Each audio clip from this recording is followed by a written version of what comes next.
So there's crypto games where you can play it for free, rent an NFT, and then earn that way. And then there's also crypto games where you can buy an NFT yourself for up to $10,000, sometimes even way more. So what's the actual difference? Should you buy an NFT or should you rent it for free and then share the profits with those that actually bought it? Well, it's time to get to the bottom of this, really break everything down in today's video and see what kind of NFTs even exist there. There's land NFTs. There's NFTs of video game characters that allow you to play to earn. There's NFTs of weapon skins, and what really is the difference? Well, it's a huge difference in reality, but on paper it's all the same. They're all the same Ethereum token. They are the proof of ownership, and they create the circulating economy inside a video game that makes it look like it's its own little country, which is the whole point of the whole play-to-earn saga. There's been a lot of talk online lately that the play-to-earn model is bad. I think that's utter BS. It is so not dead, and it is so far from reaching its full potential that it's actually funny that people are considering this. But anyway, let's get into it. My name is the Inspector. You're about to be mind blown. And ladies and gentlemen, if you're new to the channel, subscribe so you never miss out on future videos. Smack the like button in the face. It helps out the channel a lot, and it only takes you half a second. Let's get this show on the road. So first of all, here's an article of the most expensive NFTs ever sold, not including the Beeple piece that sold for $69 million. This is just a piece of art, and it does make sense, but let's look at this first. So we have NBA Top Shot selling for $210,000. But moving on further down to actual NFTs that are not just NBA, but actual gaming NFTs. So for example, we have Hyperion from Gods Unchained, which sold for $60,000. That is just a in-game card. So the card sold for 137 Ethereum. It's a digital collectible, and in Gods Unchained you can earn, but you can also earn without any NFTs. You don't need to spend $60,000 on this in order to earn. Of course you don't, but in Gods Unchained you do get benefits from having NFTs because you can actually pick and choose which cards you want, and if you don't buy those NFTs, then you're kind of left to chance and using the cards that are available which aren't NFTs. You can still beat a deck that's full of NFT cards, it's just very, very unlikely. But then we have Axie Infinity or the Genesis Land plot, so the first land NFTs on this list. And so this land has sold for $1.5 million. That's not just one land plot, it is 9 land plots. And let's do your favorite subject here, math with the Inspector. We have 1,500,000 divided by 9 plots. That's around $166,666 per land plot. This has been a historic purchase because it is the most amount of money anyone has ever spent on digital land on the blockchain. So why would anyone buy this NFT land for these absurd prices? Well, there's a couple of reasons. First of all, it's price appreciation. Of course, it can be worth more down the road, and if you think that's very bad, so you buy it and then you expect someone to buy it more expensive from you, well, that's the whole premise of trading stocks, trading crypto. You buy Bitcoin on $20,000 in order to then sell it later to someone else for $30,000, thus you made a profit. That's how trading works, that's how the economy works, and it's totally fine. So think of farming, and now think of farming on the land. So you can produce resources on that land and earn in-game that way. So one of the reasons why you would need land is to mine the resources or farm the resources, and then you can possibly rent said land to someone else who's then going to farm it, and then you would share the profits. So that's kind of really the main difference between buying an NFT and renting an NFT. This goes for NFT land. And most of these are just digital collectibles and NFTs that will appreciate in price down the road, like Crypto Kitties, which sold for $1.3 million. Wow. Now, apart from land, we have games like Spider Tanks. Now, in Spider Tanks, you can do the pilot program, which means you're renting someone else's NFT and then playing with it for free. Now, if you've seen my Spider Tanks video from last week, or, well, at this point, it's last month, really, since it's the first, Happy June, by the way. You would have seen that a buddy of mine, Classic Crypto, has been making consistently over $100 a day playing this game for free, renting out someone else's NFT. Now, in Spider Tanks particularly, the way this works, and these are all the NFTs you can buy on Opensea right now, is you share 50% with the NFT owner. So instead of earning 100 a day, he could have bought the NFT and received 200 per day during that particular period. Now, as far as play to earn games go, the earnings are not very consistent. So if you're earning $100 this month, that doesn't necessarily mean you're going to be earning $100 next month. So at the time of me making that video, it was possible to earn over $100 a day playing the game for free. Right now, I doubt it's possible. Someone would have to actually sit down and try it in order for us to know. It really fluctuates. It depends on so many factors. It depends on the price of the coin. It depends on how many people are playing. It depends on the treasury and how much money they're willing to put into this, how many new coins they're gonna mint, so many factors. But one factor that's consistent is the more rare the NFT you play with is, the more you're gonna earn in this particular game.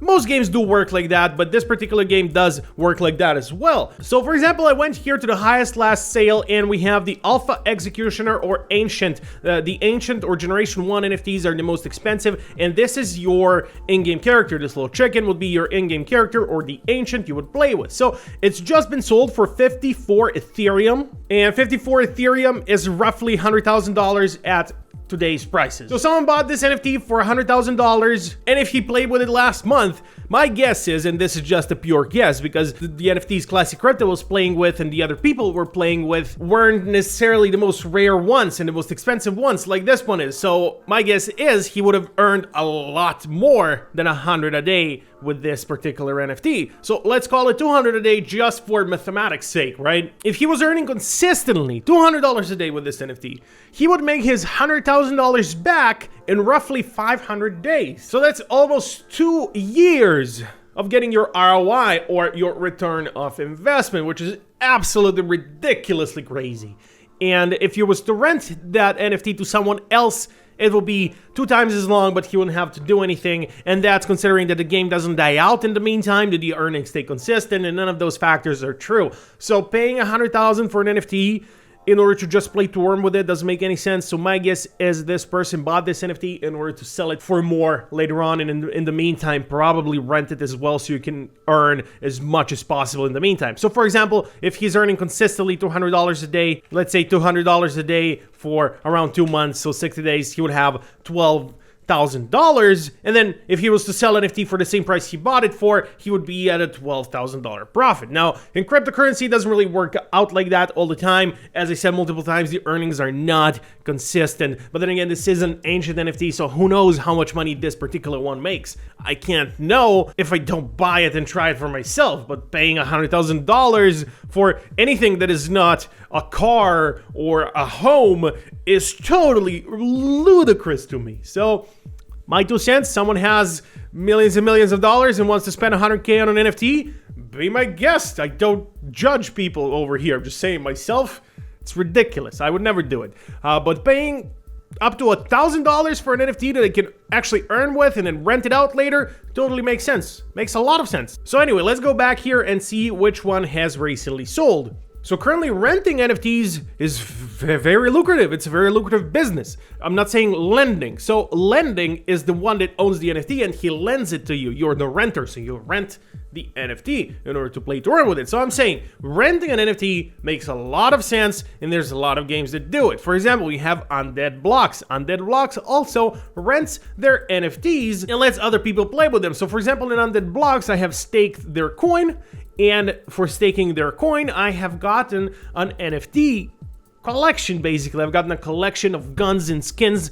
that I can use in-game in order to earn with it. So as long as I play with the NFT guns in the game, I earn with every kill I get. It is a zombie first-person shooter game. Now, that being said, I'm not a big fan of the gameplay. I think the game is very outdated and looks very old, even though it just came out. I would much rather just rent those NFTs and look at that game from a financial perspective, which makes so much more sense. And so all the people saying that you shouldn't look at games that way and that you should just play for fun don't understand the main premise of crypto games. It's not all about having fun.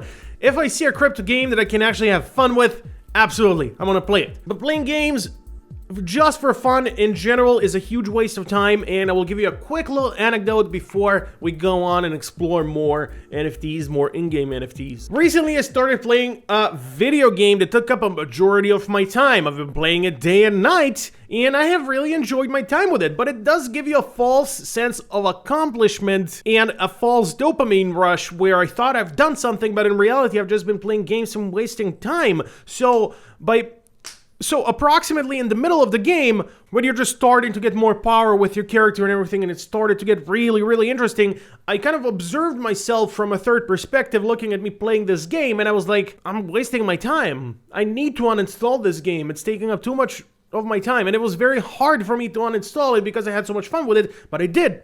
I uninstalled the game, I sat down, wrote the to-do list for tomorrow, and now I'm working. So, from that perspective, overindulging in video games can be a huge waste of time. Even though it's a lot of fun, it's not necessarily good for you. Now, if I was earning while playing the game, that'd be a little different. And then we have a whole nother moral dilemma here, where I'm actually earning in the game and having fun at the same time. I'm not really wasting my time then, am I? And I'm not really getting a fake sense of accomplishment because I'm actually earning, aren't I? So I can imagine a future where there's an MMORPG, which you can play for thousands and thousands of hours, and you can actually earn in it as well because it's on the blockchain, right? Without any false sense of accomplishments, I'm actually earning in the game. Why would I live in the real world when I absolutely don't have to? I'm earning money in this, I'm playing it 24/7, I only eat and play the game. And that will be totally acceptable because it's kind of my job. And so that's kind of where the moral line is. You need to also live in the real world. We're not there yet, obviously. We're very far from being there, but it will happen. Watch out. Try not to lose your real life. Anyway, all that aside, here's an NFT that sold for $77 or 0.0418 Ethereum. It is also Generation 1, but it's a common NFT, but you can still earn with it. And so we can see the sales. This NFT has been sold and bought again consistently. It started at a way higher price back in January. Had over 280 owners, which is totally crazy. But then again, you can earn with it. You can rent it, and even earning $10 a day with this particular NFT in what, 7-8 days you would make ROI.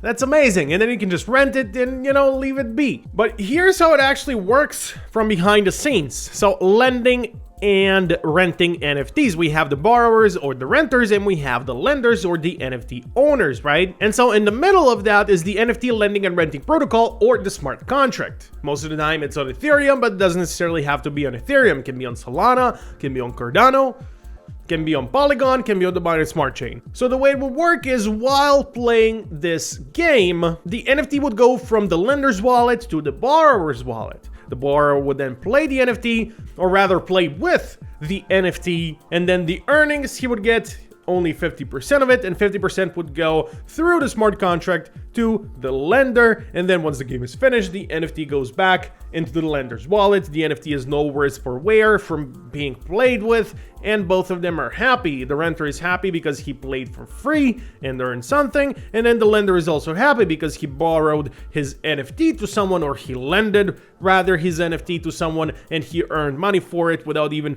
setting foot on his computer or mobile phone, depending on the game. So I guess the point of this is the main difference between a $10,000 NFT and an NFT for zero that you just rent is how much money you have. If you have a lot of money, you would have more results with buying a 10K NFT and then just renting it to someone else to play with. But then again, if you don't have millions and millions, which is the majority of people, me included, I would just rent the NFT, play for free, try to earn as much as possible, then most likely use that money in order to buy myself an NFT, not a $10,000 NFT, but just an NFT that I can continue to play with, and then it's my own NFT and I get 100% of the earnings, and then I can then rent that NFT, and it keeps the whole economy going, and I didn't technically invest anything. I invested the money I earned from the game, and so it makes a lot of sense when you look at it that way. So, ladies and gentlemen, I hope you learned something new today. I hope you enjoyed this video, and I hope you enjoyed these types of videos. I can continue making more of them if you do enjoy my insight into these kinds of things. And thank you for watching. I'll see you next time. Peace. Inspector out.